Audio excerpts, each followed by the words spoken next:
Vamos a meternos de lleno en uno de los casos que más marcaron la historia argentina, justo antes del golpe de Estado. Hablamos de la causa Ragone y de cómo fue la anatomía de un verdadero crimen de Estado. Antes que nada, una aclaración que es súper importante. Todo lo que vamos a analizar acá no sale de la nada, ¿eh? Está construido a partir de los registros, tanto visuales como orales, del juicio que se hizo en 2011 allá en Salta. Un material increíble que se pudo conservar gracias al trabajo de la Asociación Miguel Ragone. A ver, situémonos en el tiempo. La fecha es crucial, 11 de marzo de 1976. Piensen en esto, faltaban solo 13 días. 13 días para el golpe militar que cambiaría la Argentina para siempre. Imaginen la escena, una mañana cualquiera en la ciudad de Salta.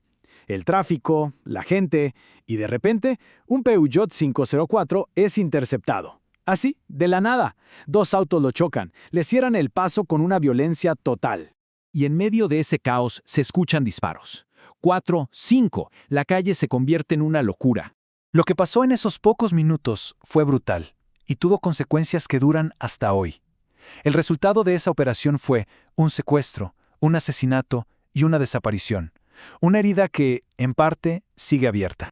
Ok, para entender bien la complejidad de este caso, lo vamos a dividir en 5 partes. Primero, vamos a ver los detalles de ese secuestro a plena luz del día. Después, vamos a conocer a la víctima, a quien llamaban el gobernador del pueblo. Luego nos meteremos en el plan sistemático que había detrás de todo esto. De ahí pasaremos a la cadena de mando, o sea, quién dio las órdenes. Y finalmente veremos cómo se llegó al juicio de los responsables.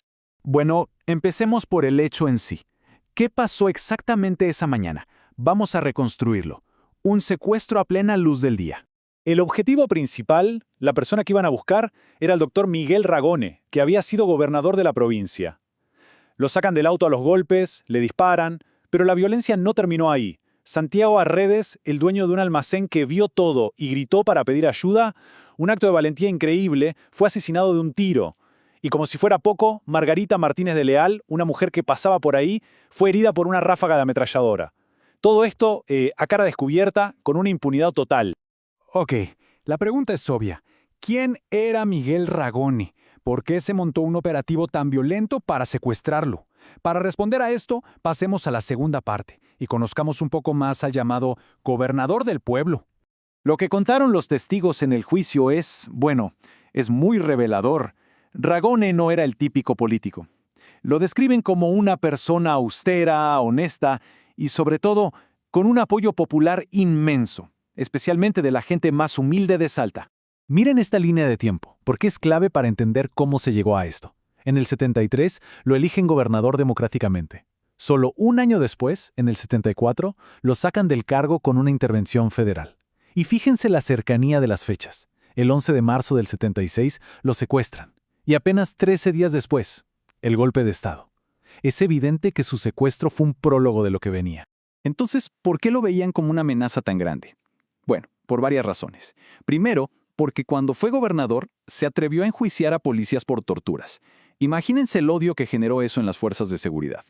Además, estaba planeando su vuelta a la política y todo indicaba que iba a ganar. Ya lo habían amenazado directamente, y la propaganda de la época lo pintaba como un extremista, un subversivo. Y acá llegamos a un punto fundamental. El secuestro de Ragone no fue un hecho aislado, no fue la locura de un grupo. No, fue una pieza de un engranaje mucho más grande y siniestro. Esto nos lleva directamente a nuestra tercera sección, el plan sistemático de exterminio. Oficialmente, todo esto se hacía bajo la bandera de la lucha contra la subversión. Esa era la excusa pública. Pero lo que el juicio demostró, sin lugar a dudas, es que eso era solo una fachada para un plan secreto e ilegal. Un plan diseñado para identificar, secuestrar, torturar y finalmente eliminar a cualquier persona que consideraran un opositor.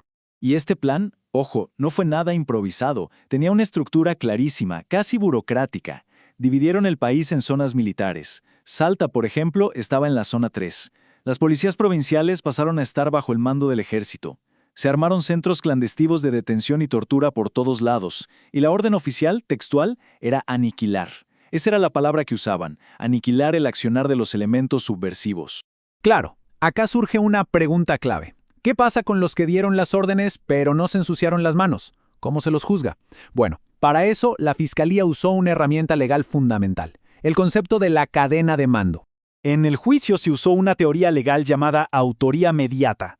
La idea es superpotente, pero simple. El jefe de toda la organización, el que está arriba de todo, es el verdadero autor del crimen. Es el autor detrás del autor, porque él controla toda la maquinaria de poder que asegura que sus órdenes se cumplan sí o sí. No importa quién jale el gatillo al final. La lógica de esta teoría es implacable. Son como 4 pasos. 1, el jefe da la orden. 2, él controla un aparato de poder organizado, como el ejército o la policía. 3, la persona que ejecuta la orden, el que dispara, es intercambiable, es un peón. Si él no lo hace, lo hará otro. Y por eso, el 4º paso, el resultado criminal está garantizado. El sistema funciona para que el crimen se cometa. Y esto no es solo teoría, ¿eh? Se aplicó directamente en la causa Ragone. El juicio fue reconstruyendo esa jerarquía, esa cadena. En la punta de la pirámide, Luciano Benjamín Menéndez, comandante del Tercer Cuerpo de Ejército. Por debajo, Carlos Muljal, el jefe militar de Salta. Más abajo, Miguel Gentil, el jefe de la Policía Provincial que respondía al ejército. Y ya en el nivel operativo, Joaquín Will, el director de seguridad. ¿Se ve?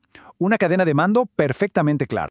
Y así, después de muchísimos años, de décadas de impunidad, estos hombres finalmente tuvieron que sentarse en el banquillo de los acusados. Y con esto entramos en la última parte de este análisis. El juicio a los responsables. A ver, lo que les pasó a Ragone y a Redes no fue un homicidio común y corriente, y el tribunal lo dejó clarísimo. Los calificó como crímenes de lesa humanidad. ¿Y qué significa esto? Significa que no fue un ataque contra 1 o 2 personas, sino que fue parte de un ataque sistemático y generalizado contra la población civil usando todo el aparato del Estado. Y acá viene lo más importante de esta calificación. La característica clave de los crímenes de lesa humanidad es que son imprescriptibles. ¿Qué quiere decir esto? Que no importa si pasan 10, 20 o 30 años, el Estado nunca pierde el derecho, la obligación, de juzgar a los responsables. Y es por eso justamente que el juicio se pudo hacer en 2011, más de 30 años después de los hechos. Creo que esta frase de la Fiscalía en su alegato lo resume todo. Dice que estos actos constituyeron violaciones a los derechos humanos que por su modalidad de ejecución implican crímenes que ofenden a la humanidad toda. O sea, no es un crimen contra Salta o contra Argentina, es un crimen que nos ofende a todos, a la humanidad entera.